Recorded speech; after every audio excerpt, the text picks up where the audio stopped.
what's up? Welcome back to the review. Today's subject is firehopping. So here's what I'm planning on doing. I'm going to reflect a little on it first, then talk about the removal between the games. I'm going to address both ends of the spectrum because I know everybody has different opinions on it, and I plan to tackle arguments for and against it. And I also want to discuss what the removal of it meant in the process. So to start off, I liked it. I acknowledge that some people dislike it, and I think it's satisfying to learn initially, and I think that it made MK8 unique. So moving on to Deluxe, I think the game is completely fine without it. Initial reactions seem kind of reasonable looking back, because everybody was angry. We thought that the game would function like really similarly to MK8, and as a result, I think we thought it was going to be a direct downgrade, because MK8 without the driving techniques is kind of I kind of like cringe thinking about the possibility, but they did a ton to make the system work. I think double items, the different meta combos featuring Excel and MT. Pretty much they took a game that would probably be quite literally a lottery and took away the one thing that it had going for it, but replaced it with some other things that made the game completely different and functional on its own right. So I think they did a really good job balancing Deluxe, possibly more than any other recent MK, but this video is going to focus on MK8U, so let's get back to that. So I see a lot of people bash Deluxe because the driving's simple compared to 8U, and I get why this is a letdown from a TTer's perspective still today. There's less to do per run, so it feels like there's less to optimize on top of it, and at the same time, I don't want to hear the hate on Deluxe for being unplayable online, because it's not the case. Each MK is different, and each one to date has been more than playable, I'll say that. So what really gets me is people who scoff at Deluxe because they see 8U as some legendary competitive game, and honestly that's ridiculous. It was good and good enough to play for many years, I'll say that. So I know Deluxe removed tech, but like some people are like comparing it to like Melee to Brawl, and that it's really, the comparisons are not one-to-one at all. In 8U, the tech is very different than in Melee. The tech has an optimal way to perform it on each track. So yeah, it has a steeper learning curve, but at the end of the day, there's an optimal way to drive each time. You're pretty much replicating the same thing over and over. Yeah, like no race is the same, but like that's a huge difference to Melee. Like you can memorize lines. This tech is just optimal to driving, and if you memorize it, it doesn't really involve thinking, it's just muscle memory.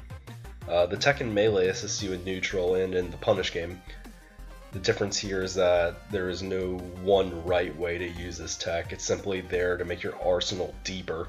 It deepens the mental game of Melee by creating movement options like approaching and potential punishes. The mental game is a huge part of any competitive game, and it's what creates the true meaning of a head-to-head game instead of making it a TT simulator. So there's nothing wrong with having extra driving tech in MK. I think it's a good thing, actually. It adds more to do, but I don't think it's really comparable to wave dashing, for example, because wave dashing just deepens like what you can do like in the mental game, I guess. It like makes it like chess instead of checkers, maybe. Like it's probably a bad analogy, but it deepens how you can approach, I guess, instead of just being like the same thing over and over. There's no optimal way to implement it, but here's the thing, MK8 had other downfalls, I think, and that is, and one is being that the item system is incredibly simplistic. I think that the tech in 8 is great, but there's hardly any thought at all on item usage in this game, I think, because there's usually a pretty obvious optimal play. I've always kind of liked Item Spy personally, but there's no denying that Item Spy does not really assist us in like in decision making, because it makes optimal plays that much more obvious. The absence of it in the new game allows calculated risk to take prominence again, and I think it's a good thing, but that's a discussion for another day, and I plan to make a video about items in general later on also, so that'll be for then. For now, I'll just say that while I think Firehopping was really unique to 8 and really fun, that alone does not make MK8 an automatic a great competitive game, because it had other flaws. If you're looking for a great competitive game, I don't think MK is really the place that you'd be looking for to start. We all play it because we love the series, not because we go into the game thinking, I want to pick up a competitive game. That's what I'd say, I guess. But besides, MK8 is not really close to the most skill-based game in the series. MKDS personally is, well, not even personally, it's just factually more skill-oriented. If you want to talk about driving tech, the earlier games, even like before the DS one, are generally plenty more technical than MK8 ever was. So if you're bored and looking for an MK challenge, you could maybe try staying on the road on SNK if you think that MK is too easy now, I guess. I know I kind of ranted about what I see as AU elitists here, but I gotta give them some fair points also. I still think the removal of Firehopping is a little not because of the technique being necessarily a series staple, but because going from one version of 8 to the other, it shows that the average player in Worldwide definitely has a lot more control over Nintendo and their decision making than we do. So let's rewind back to 2006 really quickly, back when MKDS was the most recent game in the series. Nintendo launched one of the most universally loved MKs, I would say.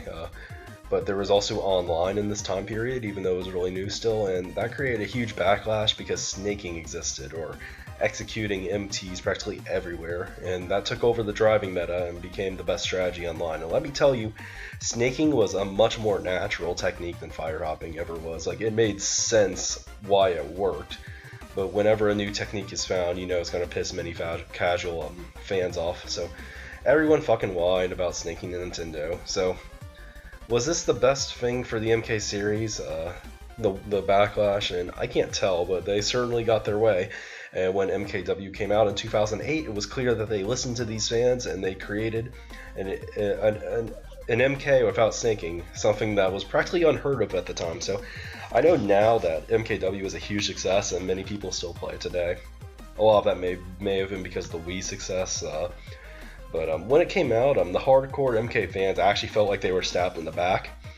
The manual MT, which was a series staple for so long, had just got removed. It was practically unthinkable at the time. It was like making a Paper Mario game with no RPG or story elements. Could you imagine if that ever happened? And passing it off as the next title in the series and expecting people to be okay with it. And a lot of players were upset, though a new audience, I guess, came as a result. And, you know, the game still wasn't terrible by any means, at least not because of the changes to the driving system. Like, had MKW had snaking still, I'd be curious to see how it would change the shock bagging meta, but we'll never know on that one.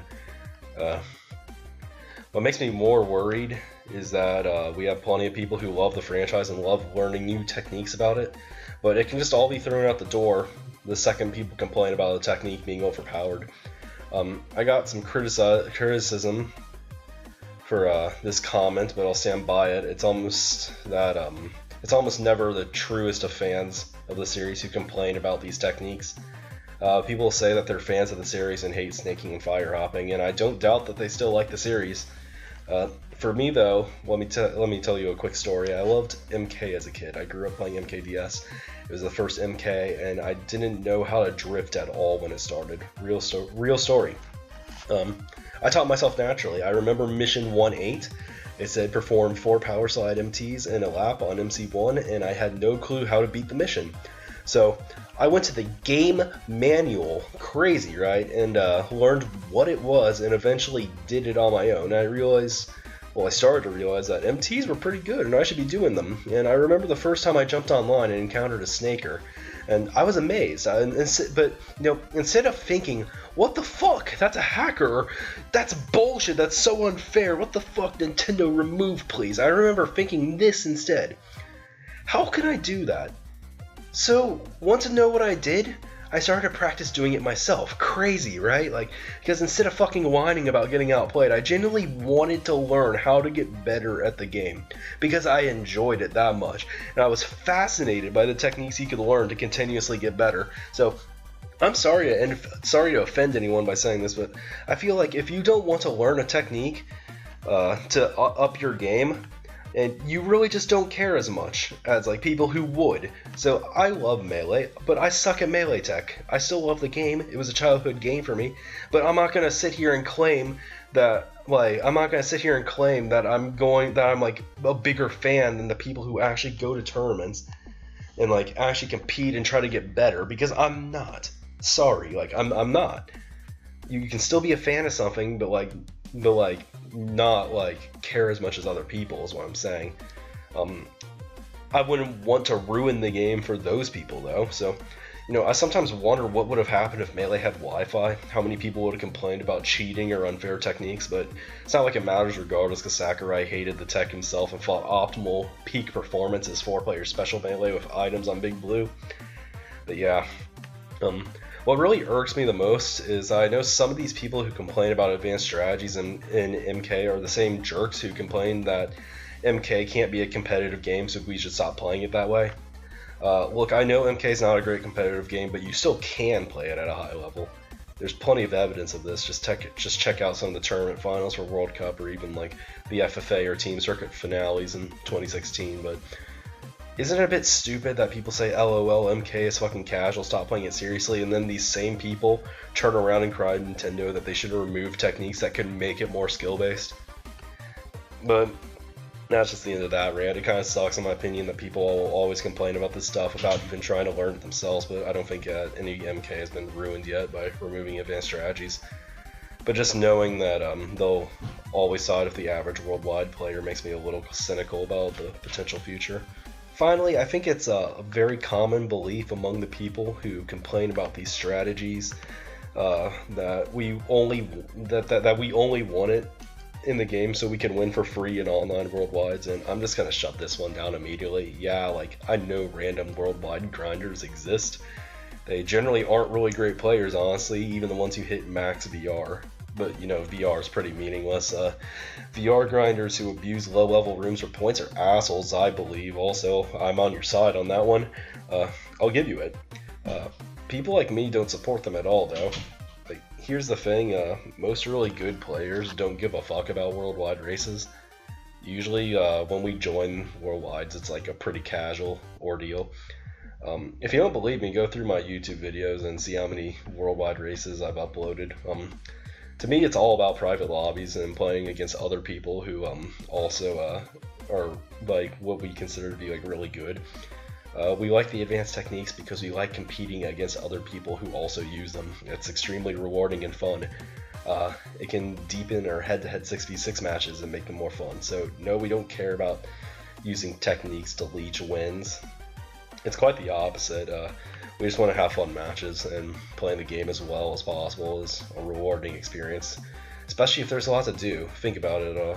There's a lot to think about, I guess, and a lot to input. So we think it's an achievable goal to make a game that is good in our eyes, but also great in random worldwiders' eyes also. I think plenty of non-competitive Melee players love playing the game growing up like me, but I'm not sure why it can't be the same as that, where like both competitive and casual players love it. I don't think there has to be like a split. Last comment, I kind of crack up every time I see random commentators saying, if you drove the real way, we'd beat you fucking easily, you fucking cowards, or something like that. And I'm sorry, but if you're one of those kind of people, all I can say is no, you wouldn't. Maybe you have a better chance of pulling multiple blue shells and red shells to help you win, but I'm practically certain you wouldn't win those. I know it's because even without firehopping or snaking, the same players are still good at each game, and it's because they really enjoy the series and commit to learning the game no matter how it comes out. So I'm going to talk about a guy called Cole. He's a famous time trialer, and I believe the founder of MKWRS.com, a world record viewing site for all the MKs. It's a great site, you should check it out if you haven't already. Anyway, Cole was a top 25 MKDS player in the world, really good. And then MKW came out, and we know how that turned out. He played that one also, and guess what? He was a top 20 player in the world at that game. He's had multiple world records on both. One game had snaking, one completely changed how it was played. The guy clearly adapted and learned the new mechanics because he loves the franchise. Needless to say, firehopping only saved a few seconds per race. Many firehoppers would win by plenty more than the time that they saved by doing it. To wrap up things, I enjoy firehopping, but I don't think Deluxe was ruined by the removal at all. I'm more concerned about the willingness to quickly remove any advanced strategy from MK. that may occur in the future than what actually happened with Deluxe. I think Deluxe is great and it's popular as well as the Switch also, and I think seeing 64 teams and the main league now is really refreshing, so that's awesome, and I'll continue to support it, Firehopping or not. Regardless, despite me preferring the game to 8U, I'll always remember MK8U as a fun time and its own unique entry in the series, and the fun I had playing it and even TTing it before the D-pad, that is, but that's another subject. But that's all I have today, so thanks for watching and see you next time.